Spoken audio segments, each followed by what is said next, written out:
Hello, this is Dr. Heidi Horsley from the Open to Hope Foundation, and I'm here today with a very good friend of mine, Mitch Carmody, who works in the grief and loss field.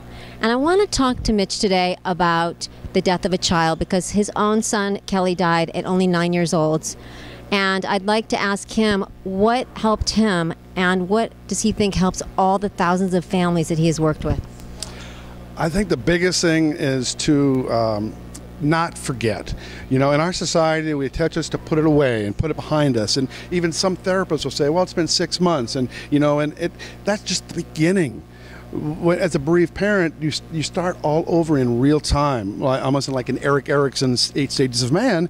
The first year, we're an infant in our grief. We want to be held, we want to be hugged, we can't speak, we cry all the time, we can't sleep.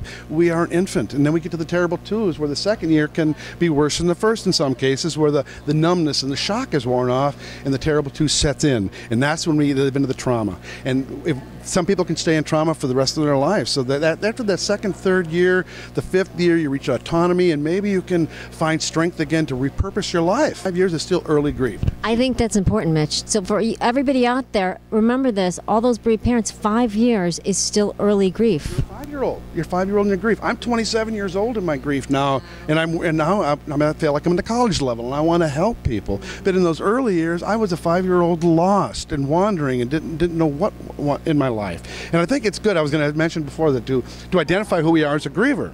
And a lot of people say, who am I as a griever? You know, and it helps to know. So I've come up with a new idea to people can identify their personality profiles by Winnie the Pooh.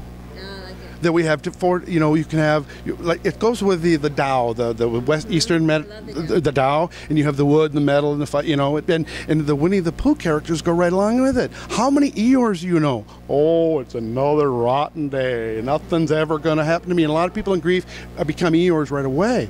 And then you have the Piglet who wants to hug. That's the person in the compassionate friends you want to have at the door. They come up, and Piglet wants a hug and love, and that is the personality profile that they vibrate in. Then you have the Owl, the wise one, who sits back and listens and makes decisions, and then finally says something. But after he processes it, and they're the slow person, you know, that just processes it slowly. So when you identify who you are, and then of course you have the rabbit. The rabbit who runs, and the rabbit he's the one who's setting up everything at the, you know, doing, and they're so busy running that they're maybe just kind of putting their grief on the side because they're so busy. The Tiggers are the people that pounce on us, and they don't know what we're, you know, and forgive them. They don't know what we're doing. So we have to educate the Tiggers in the world that, you know, they're going to pounce on us, and we're here to educate. So Mitch, one more thing. For those out there that do not know how to survive, or how they're going to survive after the death of their child, what words of wisdom would you leave with them? The compassionate friends.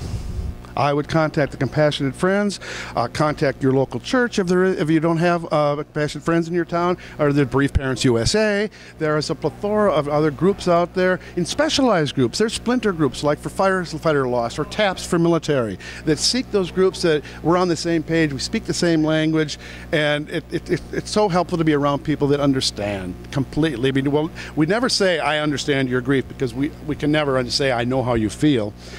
But I can sympathize, I can empathize, and help you on your journey. Oh, we need not walk alone. I love that, Mitch. Thank you so much for all you do every day for the thousands and thousands of people out there grieving. And this is Dr. Heidi Horsley from the Open to Hope Foundation.